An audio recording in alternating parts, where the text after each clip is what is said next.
നമസ്കാരം. കഴിഞ്ഞ വീഡിയോയിൽ നമ്മൾ സംസാരിച്ചത് വീട് വെക്കുമ്പോൾ നമ്മുടെ അറിവില്ലായ്മ കൊണ്ട് സംഭവിക്കുന്ന തെറ്റുകളെക്കുറിച്ചാണ്. ഒന്നാമത്തെ തെറ്റ്, നമ്മുടെ വീടിൻ്റെ ഫൗണ്ടേഷനിൽ ബിറ്റുമിൻ ട്രീറ്റ്മെൻറ്റ് ചെയ്യാതിരിക്കുന്നതാണ്. അത് ഒരിക്കലും തിരുത്താൻ പറ്റാത്ത തെറ്റാണ്.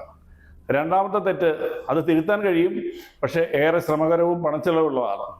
മറ്റൊന്നുമല്ല, നമ്മുടെ ബാത്റൂമിൽ ടൈലൊട്ടിക്കുന്ന മുമ്പ് ഒരു ട്രീറ്റ്മെൻറ്റ് ചെയ്യാതിരിക്കുന്നതുകൊണ്ടാണ്. ഈ ട്രീറ്റ്മെൻറ്റ് ചെയ്തില്ലെങ്കിൽ ബാത്റൂമിനടിയിലും ബാത്റൂമിൻ്റെ ചുറ്റുമുള്ള ഭിത്തികളിൽ വെള്ളം പിടിക്കുകയും അതിലൂടെ നമ്മുടെ പുട്ടിയും പ്രൈമറും പെയിൻറ്റും എല്ലാം ഇളകി വരികയും വീട് വൃത്തികേടാവുകയും ചെയ്യും.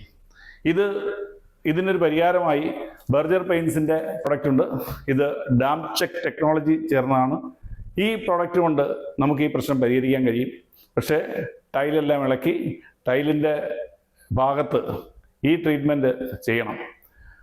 ഒന്നാമത്തെ കോട്ട് അടിച്ച ശേഷം 6 മണിക്കൂർ ശേഷം രണ്ടാമത്തെ കോട്ട് അടിക്കുക. അതിനുശേഷം വീണ്ടും ടൈലൊട്ടിച്ച് ഈ പ്രശ്നം പരിഹരിക്കാം. അതുകൊണ്ട് ഈ തെറ്റ് സംഭവിക്കാതിരിക്കാൻ ടൈലൊട്ടിക്കുന്നതിന് മുമ്പ് ഈ ട്രീറ്റ്മെൻറ്റ് ചെയ്യുന്നതായിരിക്കും നല്ലത്. അതുകൊണ്ട് ഈ കാര്യം പ്രത്യേകം ശ്രദ്ധിക്കുക. അടുത്ത വീഡിയോയിൽ അടുത്ത തെറ്റുമായി വീണ്ടും വരാം. Thank you.